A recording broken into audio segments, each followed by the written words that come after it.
मुख्यमंत्री योगी आदित्यनाथ और राज्यपाल आनंदीबेन पटेल ने प्रदेश के नवनिर्वाचित ग्राम प्रधानों के साथ किया वर्चुअल संवाद। कहा, कोरोना नियंत्रण के लिए ग्रामीणों को करें जागरूक।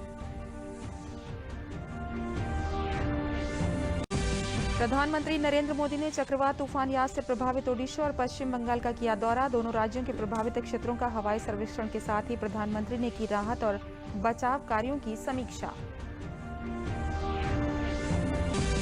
केंद्रीय सूचना और प्रसारण मंत्री प्रकाश जावड़ेकर ने कांग्रेस कोरोना की वैक्सीन को लेकर भ्रामक प्रचार किए जाने का लगाया आरोप। कहा, राहुल गांधी के बयान से स्पष्ट है कि कांग्रेस के द्वारा ही बनाया गया टूल किट।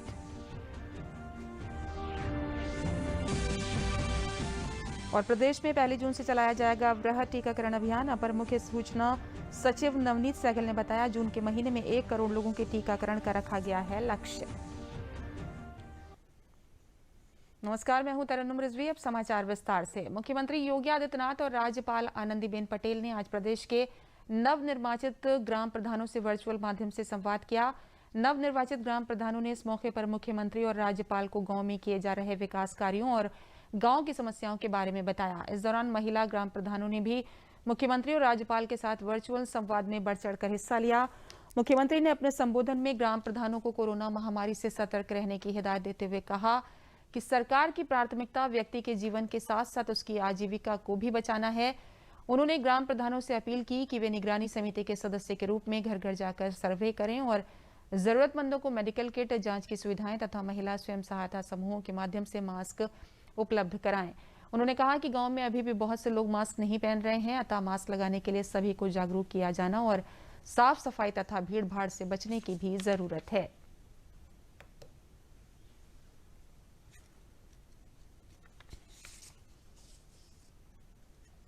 भी आप में से 58,000 ग्राम पंचायत आज संवाद बना रहे हैं, लेकिन बहुत सारी ग्राम पंचायतों का भी गठन आप लोग नहीं कर पाए हैं। जो सदस्यों का चयन होना है, इसका प्रक्रिया को तेजी के साथ आगे बढ़ा करके अगले 12-15 दिन के अंदर काम आप प्रारंभ करिए निगरानी समिति के साथ, लेकिन इस पूरी प्रक्रिया को आगे बढ़ा देंगे तो अब आगे हमें व्यक्ति के जीवन को ही बचाना है और उसकी जीविका को भी, रोजगार सृजन की संभावनाओं को भी आगे बढ़ना पड़ेगा। मेरी आप सबसे अपील है कि निगरानी समिति के अध्यक्ष के रूप में हमें गांव में हर दूसरे तीसरे दिन स्क्रीनिंग का कार्य, एक एक घर में जाकर के सर्वे करना, पूछना किसी को। एक तो निगरानी समिति को हम लोगों ने इंफ्रारेड थर्मामीटर और पल्स ऑक्सीमीटर दिया था और सैनिटाइजर दिया था। निगरानी समिति के प्रत्येक सदस्य के पास मास्क भी होना चाहिए, ग्लव्स भी होना चाहिए। गांव में जरूरतमंदों को अगर हम लोग महिला स्वयंसेवी समूह के माध्यम से मास्क उपलब्ध करवाने में भी योगदान दे सकें, आप प्रशासन से ही मांग सकते हैं, ग्राम पंचायत की तरफ से भी आप इसको उपयोग कर सकते हैं। तो हर व्यक्ति को आदत डालना पड़ेगा कि मास्क जरूर लगाएं, क्योंकि मैंने पिछले 25-26 दिनों में बहुत सारे गांवों का भ्रमण किया। मैंने देखा है कि अभी भी एक तबका है जो मास्क नहीं लगा रहा है। ये लापरवाही है और इसलिए मास्क जरूर लगाने की स्थिति। दूसरा, भीड़ भाड़ कहीं ना होने दें। तीसरा, एक एक व्यक्ति की स्क्रीनिंग करना, बच्चे हों, बुजुर्ग हों, महिलाएं हों, पुरुष हों, युवा हों, बालक हो, बालिका हो, प्रत्येक की जांच करना। किसी को सर्दी है, जुकाम है, खांसी है, बुखार है, उन सबको मेडिसिन किट उपलब्ध करवा देना। मेडिसिन किट उपलब्ध कराने के बाद अगले 24 घंटे के अंदर आरआरटी की टीम को वहां बुला करके उनका एंटीजन टेस्ट करवा देना। उसमें भी अगर कोई संदिग्ध लग रहा है कि नहीं इसमें लक्षण तो हैं लेकिन एंटीजन टेस्ट में उस व्यक्ति का पॉजिटिव नहीं आया है, तो उन लोगों को फिर से टीम बुलवा करके आरटी-पीसीआर का सैंपल भिजवा देना है।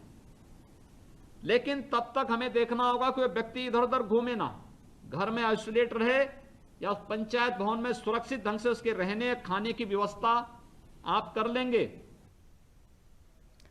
राज्यपाल आनंदीबेन पटेल ने नवनिर्वाचित ग्राम प्रधानों को संबोधित करते हुए कहा कि राज्य सरकार की तमाम योजनाओं को जन जन तक पहुंचाने में ग्राम प्रधानों की महत्वपूर्ण भूमिका है। उन्होंने कहा कि महिलाओं की ताकत विकास के कामों में लगी है। ये प्रदेश के साथ साथ देश के लिए भी गौरव की बात है। उन्होंने कहा कि महिला ग्राम प्रधानों ने अपनी बातें पूरी स्पष्टता से बताई, जिससे गांव की स्थिति समझने में आसानी हुई है। महिलाओं की ताकत भी विकास के काम में लगाई गई, ये हमारे लिए गौरव की बात है। मैंने 10 ग्राम प्रधानों को सुना और हमारे योगी आदित्यनाथ जी ने बहुत सारे प्रश्न आपको पूछा और आपने बहुत ही अच्छी तरह से आपकी बातें बताई। गाँव में आप क्या करना चाहते हो, क्यों करना चाहते हो, ये भी हमारे सामने आया है और मुझे लगता है कि आप अच्छी तरह से वो काम कर सकते हैं, क्योंकि आपके साथ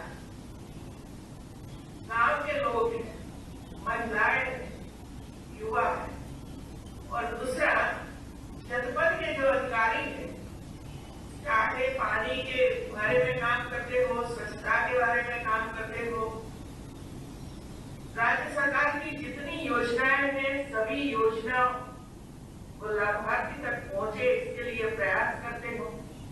इसमें आप बहुत ही अच्छी तरह से सहयोगी बन सकते हो और बनना चाहिए। इतना बड़ा प्रदेश है, पूरे भारत में सबसे ज्यादा आबादी वाला यूपी है, उत्तर प्रदेश है, हमारे लिए तो गौरव होगा। प्रधानमंत्री नरेंद्र मोदी ने चक्रवात यास से प्रभावित इलाकों का जायजा लेने के लिए आज ओडिशा और पश्चिम बंगाल का दौरा किया है। प्रधानमंत्री ने ओडिशा के बालासोर और भद्रक के अलावा पश्चिम बंगाल के पूर्वी मेदिनीपुर का हवाई सर्वेक्षण कर चक्रवात यास से प्रभावित इलाकों का जायजा लिया। प्रधानमंत्री ने ओडिशा के भुवनेश्वर में मुख्यमंत्री नवीन पटनायक के साथ चक्रवात यास के प्रभाव को लेकर समीक्षा बैठक भी की। समीक्षा बैठक में प्रधानमंत्री को ओडिशा के मुख्यमंत्री ने चक्रवात तूफान यास से हुए नुकसान के बारे में जानकारी दी। उन्होंने प्रधानमंत्री को बताया कि राज्य को नुकसान का पूरा आंकलन करने में 7 से 8 दिन लगेंगे। बालासोर में चक्रवात के प्रभावित क्षेत्रों में भारतीय नौसेना का राहत अभियान तेज गति से जारी। नौसेना आपदा राहत दल को बालासोर जिले के सदर ब्लॉक में परिखी गांव के आसपास के इलाके में राहत पहुंचाने के लिए कल तैनात किया गया था, जो जल जमाव से सबसे ज्यादा प्रभावित है। नौसेना की एचडीआर टीम परिखी गांव के चक्रवात शेल्टर में एक सामुदायिक रसोई बनाकर उसका संचालन कर रही है। पारिखी गांव में बुद्धिगढ़िया, नंदाचक की मछुआरा कॉलोनियों में 700 से अधिक कर्मियों के लिए भोजन तैयार किया जा रहा है। सामुदायिक रसोई से प्रभावित लोगों को बहुत बड़ी मदद मिली है। प्रभावित लोगों में आपदा के दौरान समय पर प्रदान की गई सेवा के लिए आभार जताया है। नौसेना का एक अन्य राहत दल आज प्रभावित क्षेत्रों में राहत सामग्री वितरित करेगा। नौसेना के दल ने बालासोर में सड़कों पर गिरे पेड़ों की कटाई भी की है। भद्रक जिले के लोगों को राहत देने के लिए राहत सामग्री के साथ साथ नौसेना के 4 जहाज पहले ही धामरा बंदरगाह पहुंच चुके हैं। बालासोर जिले में राहत और बचाव कार्यों को प्रगति देने के लिए जहाजों से हेलीकॉप्टर की भी मदद ली गई। हेलीकॉप्टर से राहत टीम को वितरण के लिए तैयार खाद्य सामग्री के 100 पैकेट और 300 राशन के पैकेट की आपूर्ति की गई। केंद्रीय सूचना और प्रसारण मंत्री प्रकाश जावड़ेकर ने कांग्रेस नेता राहुल गांधी के बयान पर पलटवार करते हुए कहा कि ये कांग्रेस के ही लोग थे जिन्होंने वैक्सीन के बारे में भ्रामक प्रचार किया, जबकि सरकार इसी साल दिसंबर के पहले तक देश में टीकाकरण अभियान पूरा कर लेगी। राहुल गांधी को वैक्सीन की अगर इतनी ही चिंता है तो उन्हें कांग्रेस शासित राज्यों पर ध्यान देना चाहिए, जहां वैक्सीनेशन में गड़बड़ी हो रही है। उनका मुख्य मुद्दा था कि वैक्सीन देना ही उपाय है। अरे यही तो पहले दिन से हम कह रहे हैं और प्रयास कर रहे हैं, जिसका आपने उल्लेख किया कि आज वैक्सीन की कैपिटल बन गया है, क्योंकि भारत ने 2 वैक्सीन तैयार करने का काम किया। तो ये जब कोवैक्सीन आई तो कांग्रेस वाले क्या कर रहे थे? उस पर आशंकाएं तैयार कर रहे थे, चैलेंज दे रहे थे, वो नहीं देना चाहिए ऐसा प्रचार कर रहे थे। और कोवैक्सीन के बारे में जनता के मन में एक संशय पैदा करके, और इनके एक साथी ने तो कहा ये मोदी वैक्सीन है। तो ये कांग्रेस की रणनीति है। और लेकिन प्रधानमंत्री नरेंद्र मोदी जी ने खुद कोवैक्सीन इंजेक्शन लेकर ही जब उनका नंबर आया तब उन्होंने शुरुआत की। पत्रकार वार्ता में स्वास्थ्य विभाग ने दिसंबर तक 216 करोड़ डोसेस यानी 108 करोड़ लोगों का वैक्सीनेशन कैसे होगा इसका पूरा खाका दिया है। Covishield, Covaxin, Zydus Cadila, Novavax. साथ ही उन्होंने कांग्रेस के नेता राहुल गांधी पर पलटवार करते हुए कहा है कि आज राहुल गांधी का बयान देखकर एक बात पक्की हो गई है कि टूल किट आपके ही द्वारा निर्मित है। जिस तरह की भाषा, तर्क और लोगों में डर फैलाने की आपने कोशिश की है वो उसी रणनीति का हिस्सा है। राहुल गांधी का प्रेस बयान सुन के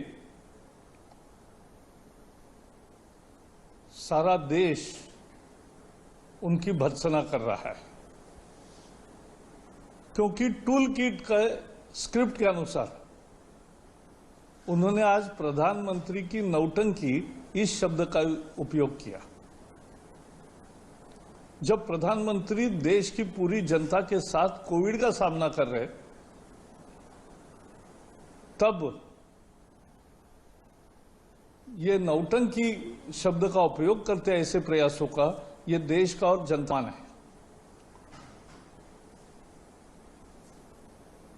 एक बताना चाहूंगा, हम उनकी नौटंकी ऐसा शब्द नहीं यूज करेंगे क्योंकि उनकी नौटंकी जनता ने कब की बंद कर दी है।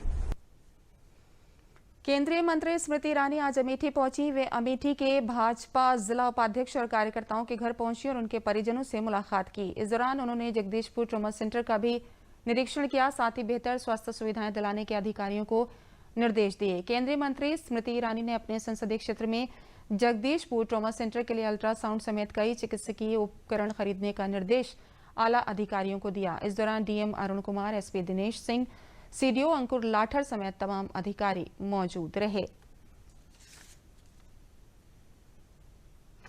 प्रदेश के अपर मुख्य सचिव सूचना नवनीत सहगल ने बताया कि प्रदेश में कोरोना संक्रमण लगातार कम हो रहा है और टीकाकरण तेजी से जारी है। उन्होंने बताया कि प्रदेश में 1 जून से वृहद टीकाकरण अभियान चलाया जाएगा, जिसके अंतर्गत जून के महीने में 1 करोड़ लोगों के टीकाकरण का लक्ष्य रखा गया है और जुलाई में इसे और अधिक बढ़ाया जाएगा। प्रदेश सरकार 1 जून से एक बहुत बड़ा वैक्सीनेशन का, टीकाकरण का अभियान चलाने जा रही है, जिसमें कि लक्ष्य जो रखा गया वो ये कि अकेले जून के महीने में कम से कम 1 करोड़ लोगों को डोज दी जाए। 1 करोड़ लोगों को डोज में 18 से ऊपर वाले भी शामिल हैं और 45 से ऊपर वाले, दोनों को मिलाकर प्रदेश में वैक्सीनेशन, टीकाकरण की कम से कम 1 करोड़ जो है टीका लगाया जाए। उसके लिए अभियान 1 जून से प्रारंभ होगा। सभी जो है इस संबंध में स्वास्थ्य विभाग द्वारा तैयारियां कर ली गई हैं। यहाँ पर न केवल जो स्वास्थ्य केंद्र हैं उन पर टीका लगेगा, बल्कि जो कल सरकारी दफ्तर हैं चुने हुए, वहाँ जाकर भी टीका लगवाया जाएगा।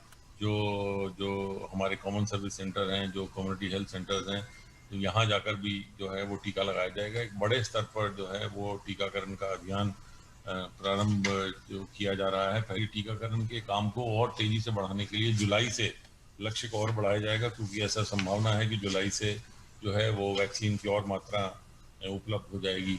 यहाँ ये भी मैं बताना चाहूँगा कि प्रदेश सरकार द्वारा जो आंशिक कोरोना कर्फ्यू 31 मई सुबह 7 बजे तक लागू किया गया है, उस पर भी कल जो इस पर विचार विमर्श होगा। यहाँ ये भी बताना है कि प्रदेश सरकार जो है ब्लैक फंगस के प्रति माननीय मुख्यमंत्री जी बहुत चिंतित हैं। उन्होंने सब ये चिकित्सा शिक्षा और चिकित्सा स्वास्थ्य विभाग को निर्देशित किया है कि किसी भी दशा में दवाओं की कमी नहीं होनी चाहिए। दवा जहाँ से भी हो वहाँ से उपलब्ध कराई जाए। दवा के साथ साथ जो उनकी ऑल्टरनेटिव दवाएं हैं, जो इंजेक्शन के साथ साथ जो गोलियां इत्यादि की भी व्यवस्था है, वो भी समुचित मात्रा में प्रदेश में होनी चाहिए।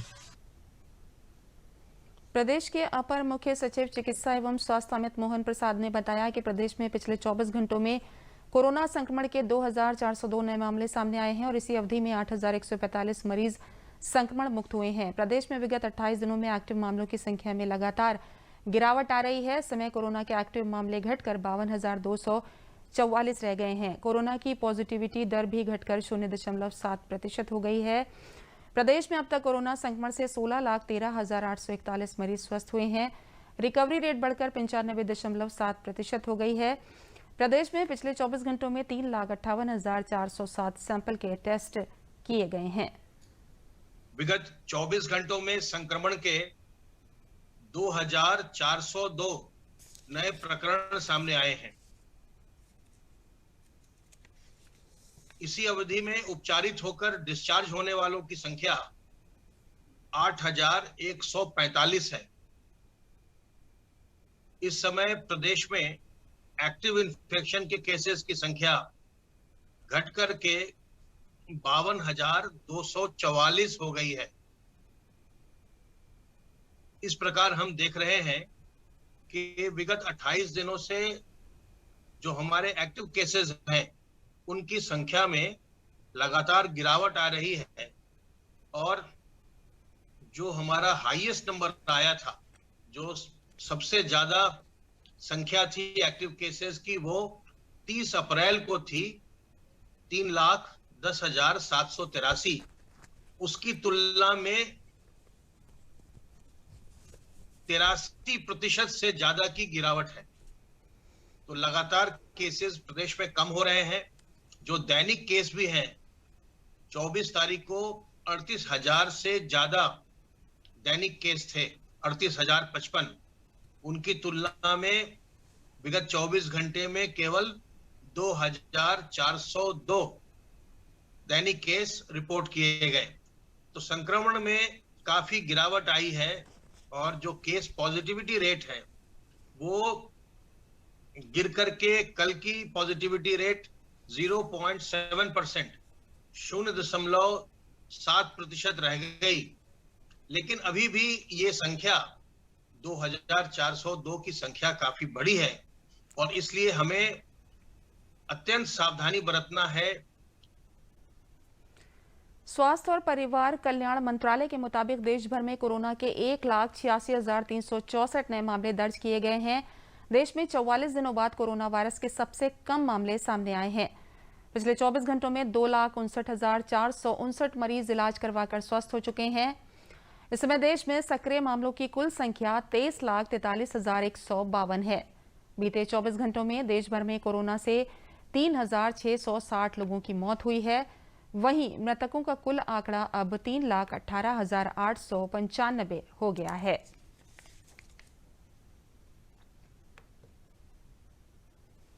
देश में कोरोना के खिलाफ जारी जंग में टीकाकरण अभियान तेज गति से जारी है। भारत में अब तक 20,57,20,660 वैक्सीन की डोज दी जा चुकी हैं।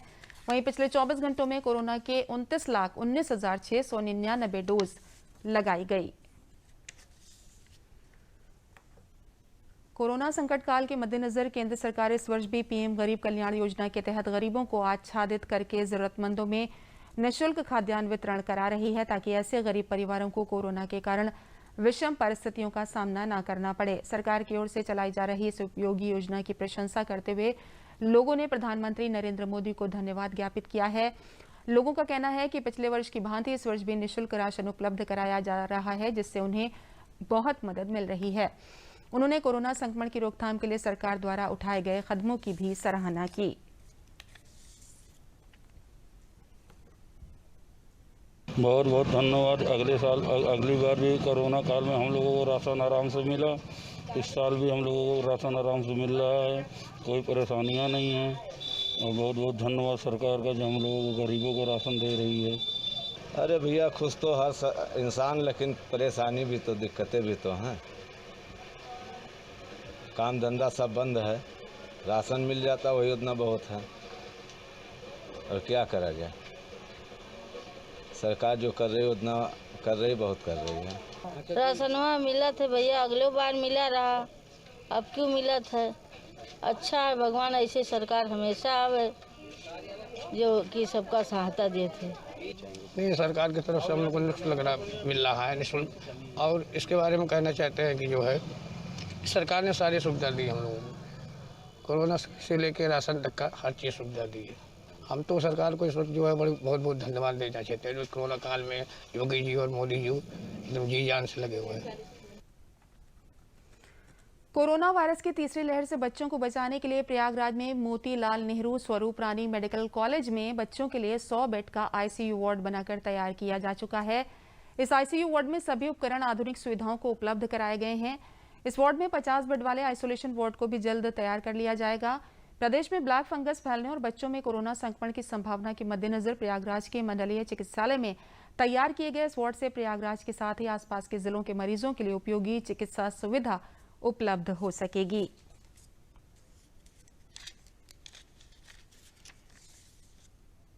हॉस्पिटल ये जहां तक ये कोरोना के दृष्टिगत रखते हैं हमारे पीएमएसएसवाई में अलग से तैयारी चल रही है। 100 बेडेड आईसीयू की पीआईसीयू की तैयारी चल रही है। हमारा जो हॉस्पिटल जहां पर ट्रीटमेंट, ये तो बहुत ही अच्छी बात है। अच्छी बात इस बात की है कि इस लॉकडाउन पीरियड में जहां पूरे प्रदेश में ओपीडी नहीं चल रही है, इसके बाद भी हमारा hospital children hospital corona hospital से अलग होने के कारण वहां पर पूरी तरह से पूरी क्षमता के साथ वहां के ट्रीटमेंट किया जा रहा है। और ये पूरे और कहीं भी यहाँ प्राइवेट में भी नहीं देखे जा रहे हैं, आसपास के ज़िलों में भी नहीं देखे जा रहे हैं, तो सभी जगह से सीरियस पेशेंट आ रहे हैं। हमारी जो क्षमता है उससे भी ज़्यादा काम कर रहे हैं, क्योंकि हमारे पे 120 बेडेड सेक्शन है। कोरोना की तीसरी लहर से निपटने के लिए लखनऊ का केजीएमयू अस्पताल तैयार है।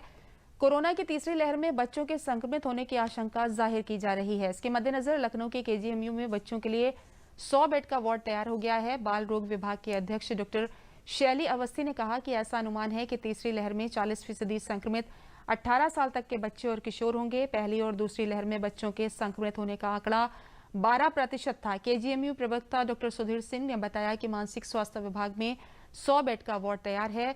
विशेषज्ञ डॉक्टरों का समूह आपस में वर्चुअली जुड़ा है। उन्होंने बताया कि 1 माह में 10 अतिरिक्त बेड के लिए भी आवश्यक उपकरण उपलब्ध कराए जाएंगे।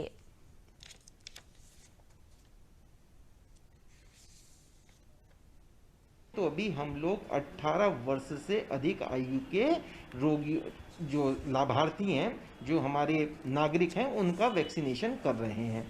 तो अभी 18 वर्ष से कम आयु के लोगों का टीकाकरण नहीं हुआ है। तो यह मान के चला जा रहा है कि अगली बार की जो वेव होगी उसमें बहुत रूप से जो पीडियाट्रिक्स, जो बाल वर्ग की आयु के रोग हैं, वो सबसे ज़्यादा प्रभावित होंगे। इसी दृष्टिकोण को ध्यान में रखते हुए सभी जगह पर पीआईसीयू बनाने की तैयारियां चल रही हैं। हम अपने किंग जॉर्ज चिकित्सा विश्वविद्यालय की अगर तैयारी की बात करें तो हमारा जो बाल रोग विभाग है, इसके द्वारा विश्वविद्यालय प्रशासन के नेतृत्व में यहाँ जो हमारा जीरियाट्रिक मेंटल हेल्थ डिपार्टमेंट था, वहाँ पर हम लोग, बल्कि साइकेट्रिक डिपार्टमेंट में हम लोग जो है 100 बेड का एक पीडियाट्रिक आईसीयू तैयार करने जा रहे हैं। मथुरा में यमुना एक्सप्रेसवे देश की सुरक्षा में काफी मददगार साबित हो रहा है। मथुरा में इस एक्सप्रेसवे पर गुरुवार को देर शाम एक निजी विमान की आपात लैंडिंग कराई गई। एक्सप्रेसवे पर विमान लैंडिंग का ये पहला मौका नहीं है। इससे पहले वर्ष 2015 में 21 मई को भारतीय सेना के लड़ाकू विमान मिराज की भी यमुना एक्सप्रेसवे पर लैंडिंग कराई गई थी। 2 बार एक्सप्रेसवे को छूते हुए इस लड़ाकू विमान ने उड़ान भरी थी। भारतीय वायुसेना समय समय पर ऐसे स्थलों को परखती है जिससे यहां से लड़ाकू विमान आवश्यकता पड़ने पर उड़ान भर सकें। भारतीय सेना ने लड़ाकू विमान की लैंडिंग के लिए एक्सप्रेसवे के इस्तेमाल को सफल माना था। उसके बाद आगरा और नोएडा में भी इसी प्रकार लड़ाकू विमान को एक्सप्रेसवे पर उतारकर भारतीय सेना ने हकीकत को परखा था। गुरुवार को इंजन की पावर सप्लाई में आई दिक्कत के चलते 2 सीट वाले एयरक्राफ्ट के कैप्टन ने एक्सप्रेसवे को आपातकालीन लैंडिंग के लिए चुना। सकुशल लैंडिंग होने पर कैप्टन और ट्रेनी पायलट भी सकुशल बच गए। मथुरा में यमुना एक्सप्रेसवे पर एयरक्राफ्ट की आपातकालीन लैंडिंग होने के बाद आसपास के ग्रामीण उसे देखने के लिए दौड़ पड़े। हर कोई एयरक्राफ्ट को देखकर अचंभित रह गया। कुछ ऐसे युवा और महिलाएं भी थी जिन्होंने उत्सुकतावश एयरक्राफ्ट के साथ सेल्फी भी ली। इस दौरान पुलिस ने सुरक्षा के इंतजाम किए। वाराणसी के पुलिस लाइन में आयोजित समारोह में पुलिस कमिश्नर ए सतीश गणेश ने पासिंग आउट परेड में 278 पुलिस जवानों को शपथ दिलाई। ये जवान 2020 बैच के जवान हैं। पुलिस कमिश्नर ने बताया कि इन जवानों का प्रशिक्षण समाप्त हुआ है। इसके बाद ये विभिन्न थानों पर जाकर व्यवहारिक ज्ञान, कार्य कौशल की प्राप्ति करेंगे, राष्ट्र की सेवा में अपना योगदान देंगे।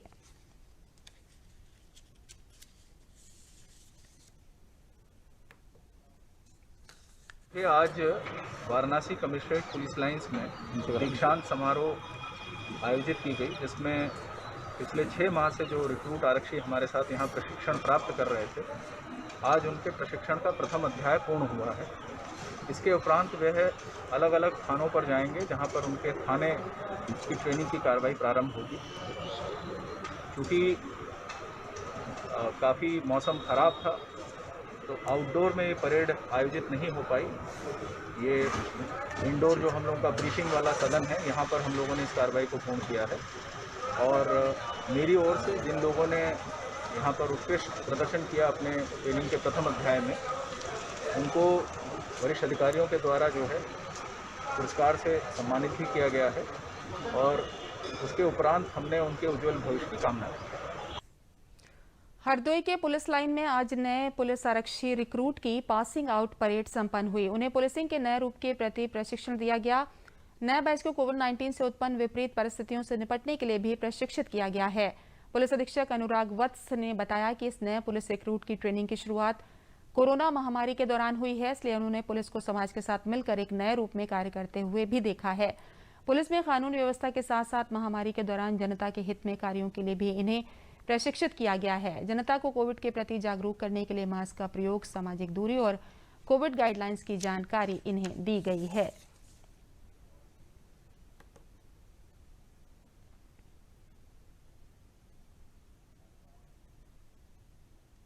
इस बैच की ट्रेनिंग की शुरुआत ही उस समय हुई थी कि जब हम कोविड महामारी को झेल रहे थे, जो हमारी फर्स्ट वेव थी उसके दौरान लगभग उसके बाद ये बैच शुरू हुआ था।